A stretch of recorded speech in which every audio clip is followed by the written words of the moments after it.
milicos cantan, suspiran del amor. Los milicos cantan, suspiran del amor. Ole and Trufa, a story of two leaves. The forest was large and thickly overgrown with all kinds of leaf-bearing trees. It was in the month of November. Usually it's cold this time of year, and it even happens that it snows. But this November was relatively warm. The nights were cool and windy, but as soon as the sun came out in the mornings, it turned warm. You might have thought it was summer, except that the whole forest was strewn with fallen leaves, some yellow as saffron, some red as wine, some the colour of gold, and some of mixed colour. The leaves had been torn down by the rain, by the wind, some by day, some at night, and they now formed a deep carpet over the forest floor. Although their juices had run dry, the leaves still exuded a pleasant aroma. The sun shone down on them through the living branches, and worms and flies, which had somehow survived the autumn storms, crawled over them. The space beneath the leaves provided hiding places for crickets, field mice, and many other creatures who sought protection in the earth. The birds that don't migrate to warmer climates in the winter but stay behind perched on the bare tree limbs. Among them were sparrows, tiny birds but endowed with much courage and the experience accumulated through thousands of generations. They hopped, twittered, and searched for the food the forest offered at this time of year. Many, many insects and worms had perished in recent weeks, but no one mourned their loss. God's creatures know that death is merely a phase of life. With the coming of spring, the forest would again fill with grasses, green leaves, blossoms, and flowers. The migrating birds would return from far-off lands and locate their abandoned nests. Even if the wind or the rain had disturbed a nest, it could be easily repaired. On the tip of a tree which had lost all its other leaves, two still remained. One leaf was named Ole, and the other Trufa. Ole and Trufa both hung from one twig. Since they were at the very tip of the tree, they received lots of sunlight. For some reason unknown to Ole or Trufa, they had survived all the rains, all the cold nights and winds, and still clung to the tip of the twig. Who knows the reason one leaf falls and another remains? But Ole and Trufa believed the answer lay in the great love they bore each other. Ole was slightly bigger than Trufa and a few days older, but Trufa was prettier and more delicate. One leaf can do little for another when the wind blows, the rain pours, or the hail begins to fall. It even happens in summer that a leaf is torn loose. Come autumn and winter, nothing can be done. Still, Ole encouraged Trufa at every opportunity. During the worst storms, when the thunder clapped, the lightning flashed, and the wind tore off not only leaves but even whole branches, Ole pleaded with Trufa, "Hang on, Trufa. Hang on with all your might." At times, during cold and stormy nights, Trufa would complain, "My time has come, Ole, but you hang on." "What for?" Ole asked. "Without you my life is senseless.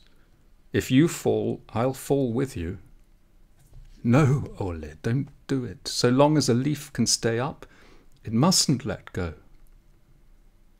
"It all depends if you stay with me," Ole replied. "By day, I look at you and admire your beauty. At night, I sense your fragrance. Be the only leaf on a tree? No. Never. Ole, your words are so sweet, but they're not true, Trufa said. You know very well that I'm no longer pretty. Look how wrinkled I am. All my juices have dried out, and I'm ashamed before the birds. They look at me with such pity. At times, it seems to me they're laughing at how shriveled I've become. I've lost everything, but one thing is still left me, my love for you. Isn't that enough? Of all our powers, love is the highest, the finest, Ole said. So long as we love each other, we remain here, and no wind, rain, or storm can destroy us. I'll tell you something, Trufa. I never loved you as much as I love you now. Why, Ole? Why? I'm all yellow. Who says green is pretty and yellow is not? All colours are equally handsome. And just as Ole spoke these words, that which Trufa had feared all these months happened. A wind came up and tore Ole loose from the twig. Trufa began to tremble and flutter until it seemed that she too would soon be torn away, but she held fast. She saw Ole fall and sway in the air, and she called to him in leafy language, "Ole, come back! Ole, Ole." But before she could even finish, Ole vanished from sight. He blended in with the other leaves on the ground, and Trufa was left all alone on the tree. So long as it was still day, Trufa managed somehow to endure her grief. But when it grew dark and cold and a piercing rain began to fall, she sank into despair. Somehow she felt that the blame for all the leafy misfortunes lay with the tree, the trunk with all its mighty limbs. Leaves fell, but the trunk stood tall, thick, and firmly rooted in the ground. No wind, rain, or hail could upset it. What did it matter to a tree which probably lived forever what became of a leaf? To Trufa, the trunk was a kind of god. It covered itself with leaves for a few months, then it shook them off. It nourished them with its sap for as long as it pleased, then it let them die of thirst. Trufa pleaded with the tree to give her back her Ole and to make it summer again, but the tree didn't heed or refused to heed her prayers. Trufa didn't think a night could be so long as this one, so dark, so frosty. She spoke to Ole and hoped for an answer, but Ole was silent and gave no sign of his presence. Trufa said to the tree, "Since you've taken Ole from me, take me too." But the tree didn't acknowledge even this prayer. After a while, Trufa dozed off.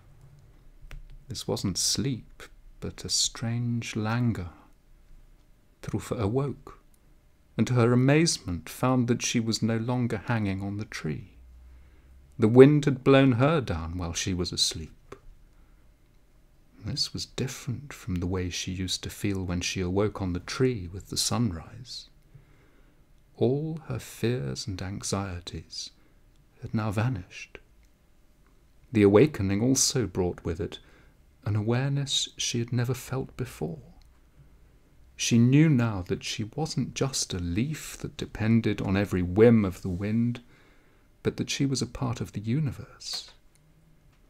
She no longer was small or weak or transient, but a part of eternity. Through some mysterious force, Trufa understood the miracle of her molecules, atoms, protons, and electrons, the enormous energy she represented, and the divine plan of which she was a part. Next to her lay Ole, and they greeted each other with a love they hadn't been aware of before. This wasn't a love that depended on chance or caprice, but a love as mighty and eternal as the universe itself. That which they had feared all the days and nights between April and November turned out not to be death, but redemption. A breeze came and lifted Ole and Trufa in the air, and they soared with the bliss known only by those who have freed themselves and have joined with eternity.